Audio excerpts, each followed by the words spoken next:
Okay, it looks like we are live, and welcome to the morning devotion here at Mount Gilead. My name is Mike Bridgewater, the operations director here at the church, and I have the pleasure of giving the devotion today. A little bit different environment for me today. I kind of feel like Milton out of the movie Office Space. We're doing a little remodeling back in my office area, and I've been stuck in this little storage place, kind of stuck back against the wall with all these boxes. I've even lost my stapler.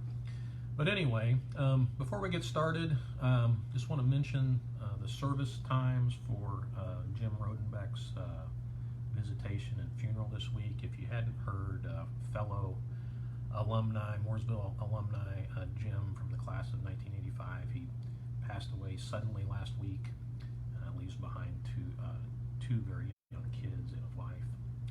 And if you're in the area tomorrow or Thursday, please consider stopping by. The visitation is on Wednesday from 5 to 8 p.m. in the auditorium.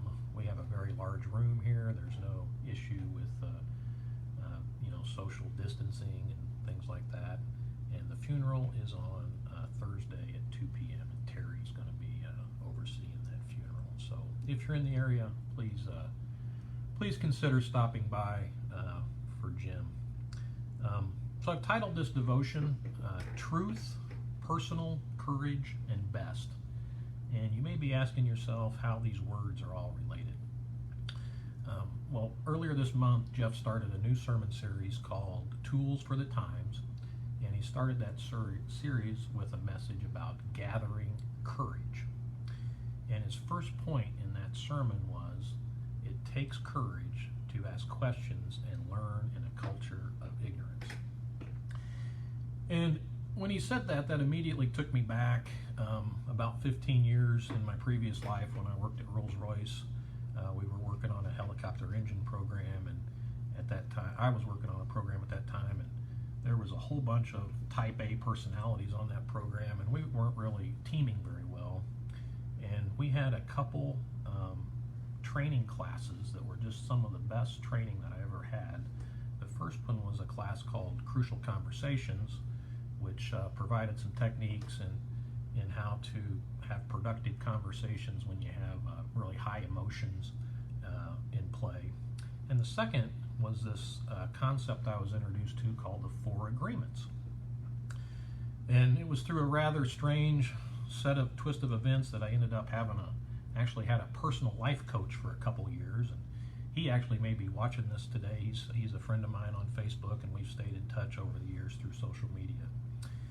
And it was during one of these coaching discussions that I was having with him that he mentioned this concept of the 4 Agreements. And if you haven't heard of the 4 Agreements, it's a best-selling book by a guy by the name of Don Miguel Ruiz. And its premise is, you make these 4 agreements with yourself. And if you do this and put these 4 agreements into practice, it has the potential to change your life, to increase your joy, and to reduce unnecessary suffering, and actually reduce self-inflicted suffering. And I can say that after 15 years of understanding these and working with these, it will make a difference in your life. Quick disclaimer up front that the book is it's not a Christian book, but I think you'll see here real quickly that the principles laid out are certainly biblical principles. So I'll go through these 4 agreements for us here real quick. And the first agreement is be impeccable with your word.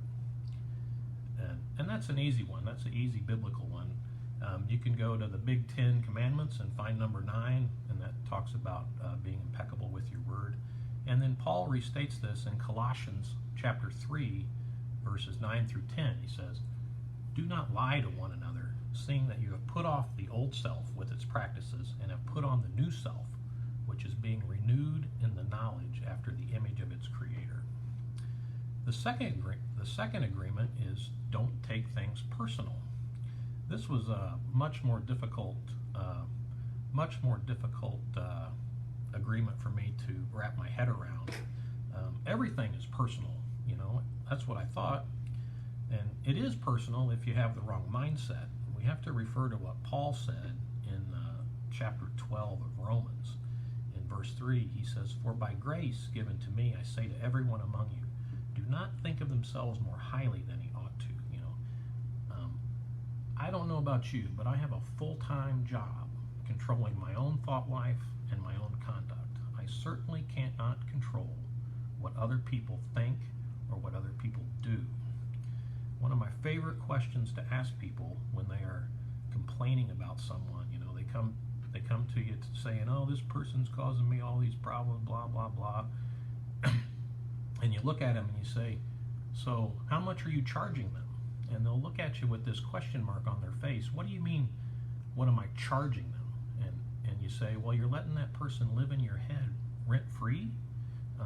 If somebody is inside your head, they are controlling you. You need to send them their eviction papers and get them out of your head.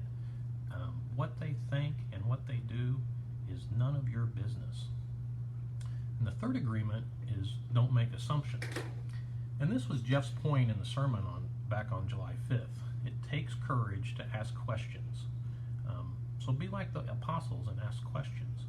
My experience has been that most angst and anger and hard feelings are caused by confusion and misunderstanding. The brains that God created for us are amazing. They're incredibly complex, and they have this creative ability to fill in the blanks. And if you're having a conversation in your head, you can very quickly find yourself spiraling out of control. And this one is really important today. An assumption can start an argument and just destroy a relationship in the blink of an eye. I found this picture the other day on the internet, which I thought was really good, and I should have printed it out in a mirror image, but it's a picture of a cylinder, and it shows the different shadows that this cylinder casts. And if you're looking at it from the one side, it looks like a circle, and if you look at it from the other side, it looks like a square. So depending on your perspective, you could be 100% right in saying that's a square or that's a circle. And this is a real simple one. Most issues are multifaceted. You could be looking at a whole different, people can be looking at things from many different angles. So just because you think you know what you're looking at doesn't mean you really know what the whole picture is. So this is something just to remind us that there's a lot more out there than just our point of view. And the fourth agreement is always do your best. And we can look further on in Colossians chapter 3, verses 23 and 24. And it says, Paul tells us, "Whatever you do, work heartily as for the Lord, not for men, knowing that the Lord will receive the inheritance, knowing that from the Lord you will receive the inheritance as your reward. You are serving the Lord Christ." And there's a couple very interesting things about always doing your best. And the first one is you don't really have to ever apologize.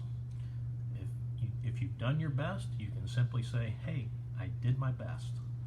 And you also have to realize that sometimes your best varies. Some days you might have a good day, you might have a bad day, you may be tired, you could be distracted, you could be sick, and although you did your best, it may not be that good. But that's okay, you still did your best.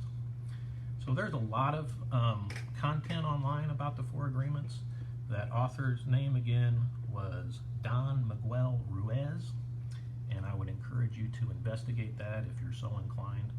I hope you found this interesting and helpful, and I'm going to set my daily goal today to be a better me. So have a good day.